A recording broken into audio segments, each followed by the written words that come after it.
यानी paper code HI01 के बारे में। तो दोस्तों इसमें मैंने मात्र 30 क्वेश्चन लिए हैं। तो दोस्तों वीडियो के अंत तक ज़रूर बने रहना है और हमेशा की तरह इस बार भी आपको पेपर में 13-14 क्वेश्चन से ज़्यादा ही दिखेंगे, कम नहीं दिखेंगे, क्वेश्चन ज़रूर दिखेंगे। तो दोस्तों वीडियो को मिस ना करें और वीडियो के अंत तक ज़रूर बने रहना है और वीडियो अच्छा लगे तो लाइक कर देना और ऐसे वीडियो पाने के लिए हमारे चैनल को सब्सक्राइब कर देना। तो दोस्तों आपका टाइम वेस्ट ना करते हुए अपन वीडियो को आगे बढ़ाते हैं। तो दोस्तों सर्वप्रथम है खंड ए में मैंने 20 क्वेश्चन का समावेश लिया है, जिसका पहला प्रश्न है किन्हीं दो स्मृतियों के नाम लिखिए, जिसमें आपको बताना है नारद स्मृति और विष्णु स्मृति। दूसरा प्रश्न आप देख सकते हैं कोई दो पुराणों के नाम बताने हैं, तो जिसमें आपका विष्णु पुराण और वायु पुराण इसका सही आंसर हो जाएगा। अगला प्रश्न आप देख सकते हैं स्क्रीन पर, तीसरा क्वेश्चन किन्हीं दो महाकाव्यों के नाम लिखिए। देखिए महाकाव्यों में रामायण और महाभारत हैं, जिसके रचयिता महर्षि वाल्मीकि और वेद व्यास हैं। अगला क्वेश्चन है चौथा, किन्हीं दो ऐतिहासिक स्रोतों के नाम लिखिए। परीक्षा में अक्सर ऐसे ही क्वेश्चन पूछे जाते हैं, किन्हीं दो महाकाव्य हैं, ऐतिहासिक ग्रंथ है, दो पुराण हैं, तो ऐसे ही प्रश्न पूछे जाते हैं। तो ऐतिहासिक ग्रंथों में देखा जाए तो विशाखदत्त का मुद्र राक्षस है, कल्हण की राजतरंगिणी है और पाणिनि का अष्टाध्याय है। पांचवा प्रश्न आप स्क्रीन पर देख सकते हैं, किन्हीं दो अभिलेखों के नाम लिखिए।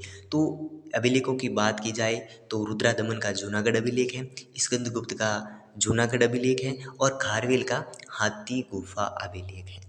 अगला प्रश्न है आपको सुमेलित करना है। इंडिका एक पुस्तक है जो किसकी है, मैगस्थनीज की है। अर्थशास्त्र कौटिल्य की है और नीतिशास्त्र जो है कामंदक की है। तो ऐसे सुमेलित करना था। अगला प्रश्न आप मोस्ट इम्पोर्टेंट क्वेश्चन है, राजस्थान में ताम्रपाषाणिक संस्कृति का केंद्र कहाँ पर था। तो राजस्थान का जो ताम्रपाषाणिक संस्कृति का जो केंद्र था, तो वो आपका सही आंसर हो जाएगा अहाड़, यानी राजस्थान की दक्षिण पूर्व भाग जो है अहाड़ में था। अगला मोस्ट इम्पोर्टेंट क्वेश्चन है और बड़ा प्रश्न भी बन सकता है, वर्णाश्रम से आप क्या समझते हैं। तो देखिए वर्णाश्रम दो शब्दों से मिलकर बना है, वर्ण और आश्रम। प्रश्न ऐसा भी पूछा जा सकता है वर्णों के नाम लिखिए, तो ब्रह्म वर्ण जो जाति है जिसमें ब्राह्मण है, क्षत्रिय है, वैश्य है और शूद्र हो जाएगा। आश्रमों की बात की जाए तो ब्रह्मचर्य है, गृहस्थ आश्रम है, वानप्रस्थ आश्रम है और संन्यास आश्रम है। लेकिन हमें जो पूछा है वर्णाश्रम से आप क्या समझते हैं, लेकिन साथ में आपको वर्ण और आश्रमों के नाम भी याद रखने हैं। देखिए वर्णाश्रम का अर्थ है एक हिंदू को जीवन में अपने चरण और अपनी जाति के आधार पर कर्तव्यों का पालन करना चाहिए, वही क्या है वर्ण श्रम है। जैसे कि जाति क्या है, वर्ण क्या है, ब्राह्मण है, क्षत्रिय है, वैश्य है, शूद्र है, वो क्या है जाति हो गई। उसके आधार पर क्या है कर्तव्यों का पालन करना है। जैसे कि आश्रम है, ब्रह्मचर्य है, गृहस्थ है, वानप्रस्थ है, संन्यास है, इस आश्रमों का आधार पर जाति के आधार पर कर्तव्यों का क्या करना चाहिए, पालन करना चाहिए। ये क्या है वर्ण आश्रम है, वर्ण व्यवस्था है। अगला प्रश्न आप स्क्रीन पर देख सकते हैं, दो वैदिक देवियां या देवताओं के नाम लिखिए। प्रश्न ऐसा भी आ सकता है दो वैदिक देवियों के नाम लिखिए या दो वैदिक देवताओं के नाम लिखिए। तो देखिए देवताओं की बात की जाए तो सूर्य देव और इंद्रदेव हैं, और देवियों की बात की जाए तो उसमें जंगल की देवी यानी जंगल की देवी को अख्यानी भी कहा जाता है और वनस्पति की देवी यानी दिशान की देवी भी कहा जाता है।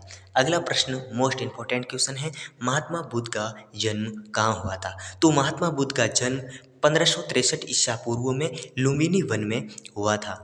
तो देखिए दोस्तों आप ये भी याद रख सकते हैं महात्मा बुद्ध का पिता का नाम सुद्धोधन था और माता का नाम महामाया भी था, ये भी आप याद रख सकते हैं। ये छोटे छोटे प्रश्न हैं जो आपने 10th और 12th में पढ़ लिए थे। अगला प्रश्न, महावीर स्वामी का जन्म कहाँ हुआ था। तो जैन धर्म के 24वें तीर्थंकर महावीर स्वामी का जन्म 599 में हुआ था, यानी कि महात्मा बुद्ध का जन्म 563 में हुआ जबकि इनका जन्म 599 में हुआ था। कहाँ हुआ था, कुंडग्राम में हुआ था। इनके पिता का नाम सिद्धार्थ आपको पता ही है और माता का नाम क्या था, त्रिशला था। आगे बढ़ते हैं, अगला प्रश्न आप स्क्रीन पर देख सकते हैं, महात्मा बुद्ध ने सर्वप्रथम उपदेश कहाँ दिया था। तो दोस्तों वीडियो अच्छा लगा हो तो लाइक कर देना और चैनल को भी सब्सक्राइब कर देना। और मैं आपको बता देता हूँ, मैंने सेशन वाइज व्हाट्सअप ग्रुप बना रखे हैं, वो भी आप ज्वाइन कर लें, जिसमें आपके कोटा से संबंधित जानकारी और अन्य जानकारी के लिए आप जो है व्हाट्सअप ग्रुप जरूर ज्वाइन करें, जिसका लिंक आपको डिस्क्रिप्शन में मिल जाएगा। हमारा जो प्रश्न था, महात्मा बुद्ध ने सर्वप्रथम उपदेश कहाँ दिया था? तो महात्मा बुद्ध जो है, उनका जो सर्वप्रथम उपदेश है वो सारनाथ के मग्रदान उद्यान में उन साधुओं को दिया था जी, जो साधु उनका साथ छोड़कर चले गए थे। और ये जो है महात्मा बुद्ध का सर्वप्रथम उपदेश है। अगला प्रश्न है, जैन धर्म के दो संप्रदायों के नाम लिखिए। अब देखिए दोस्तों, जैन धर्म की जो दो संप्रदाय हैं उनमें श्वेतांबर और दिगंबर हो जाएगा।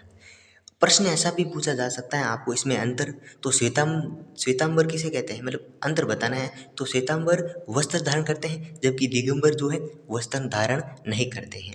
श्वेतांबर जो है मोक्ष प्राप्ति के लिए क्या मार्ग सरल है, जबकि दिगंबर के लिए जो मोक्ष प्राप्ति का जो साधन है वो कठिन है। तो ये अंतर से संबंधित भी क्वेश्चन पूछा जा सकता है, या आपके कोई लघुतरात्मक प्रश्न भी पूछा जा सकता है, जिसमें आपको सहायता मिलेगी। अगला प्रश्न आप स्क्रीन पर देख सकते हैं, अशोक के कोई दो अभिलेखों के नाम लिखिए। मोस्ट इंपॉर्टेंट प्रश्न है। तो धौली अभिलेख और जोगढ़ अभिलेख। अगला प्रश्न है, अशोक धर्म को परिभाषित कीजिए। मोस्ट इंपॉर्टेंट क्वेश्चन है। तो अशोक ने अपनी जनता के नैतिक उत्थान के लिए जिन नियमों की आचार संहिता प्रस्तुत की, उसे अभिलेखों में धम्म कहा जाता है। आगे बढ़ते, अगला प्रश्न आप स्क्रीन पर देख सकते हैं। 16वां प्रश्न, शुक वंश के दो शासकों के नाम लिखिए। तो शुक वंश के दो शासकों की बात की जाए, उसमें पुष्यमित्र शुक और अग्निमित्र हैं। दोस्तों साथ में आपको मैं बता देता हूँ, आपको प्रश्न त्रिपिटक हैं और पंचमहावर्त हैं और त्रिरत्न हैं, ये प्रश्न भी बन सकता है, क्योंकि ये 10वीं 12वीं में पढ़ चुके हो आप। त्रिपिटक की बात की जाए तो सुत पिटक, विनय पिटक और अभिधम पिटक हैं।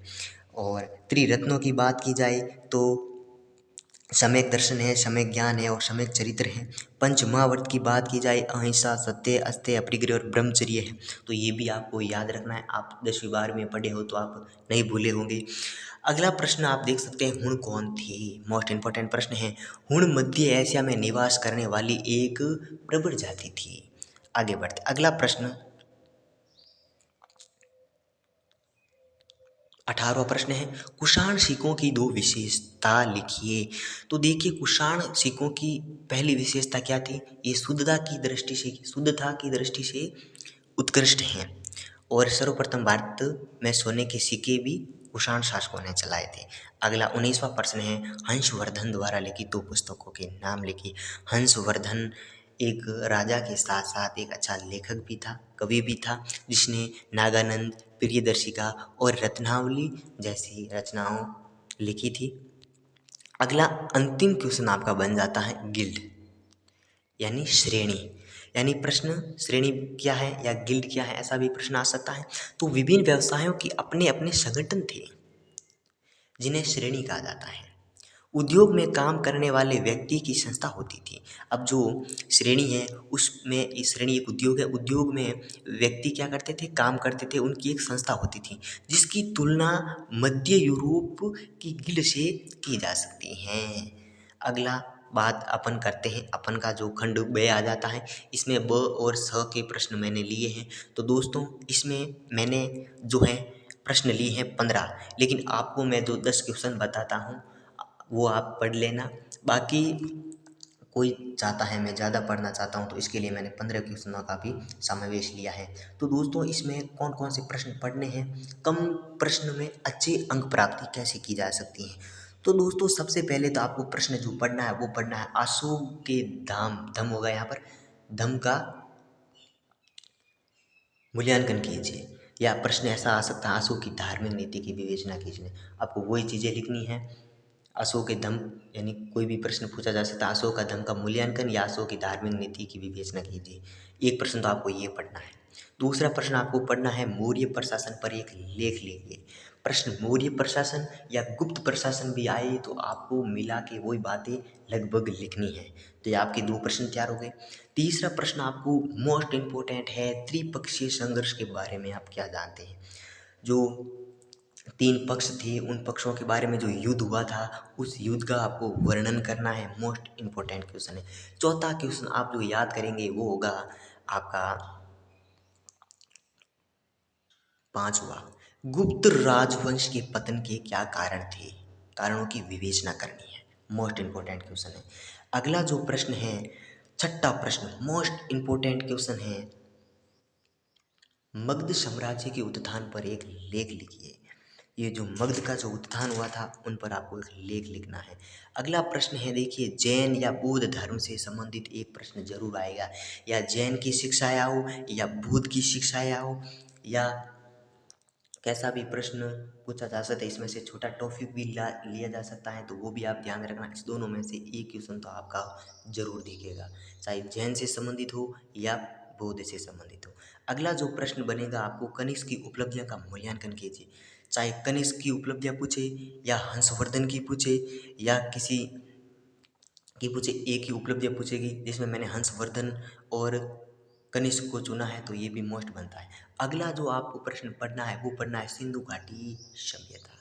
सिंधु घाटी सभ्यता पर लेख प्रश्न आए या आ सकता है सिंधु घाटी सभ्यता के नगर नियोजन या सिंधु घाटी सभ्यता के विस्तार के बारे में बताओ। इन दोनों तीनों प्रश्नों में से कैसा भी पूछा जाए, लेकिन आपको आंसर उस तरीके से ही देना है। अगला प्रश्न है भारतीय इतिहास की जानकारी के प्रमुख स्रोत। अब देखिए ये इसमें साहित्यिक स्रोत हैं, विदेशी साहित्य हैं और धर्मेंद्र साहित्य हैं। ये मतलब एक बड़ा प्रश्न बनता है जिसमें से भी निकाल के छोटा प्रश्न बनाया जा सकता है। तो इस प्रश्न को भी ध्यान से देखें। सिक्कों का महत्व भी पूछा जा सकता है, तो गुप्तकालीन सिक्कों की विशेषता बताइए या मौर्यकालीन सिक्कों की विशेषता बताइए, ऐसा भी छोटा प्रश्न निकाल सकते हैं। तो दोस्तों अगला प्रश्न आपका जो बनेगा वो बनेगा चोलकालीन कला और स्थापत्य।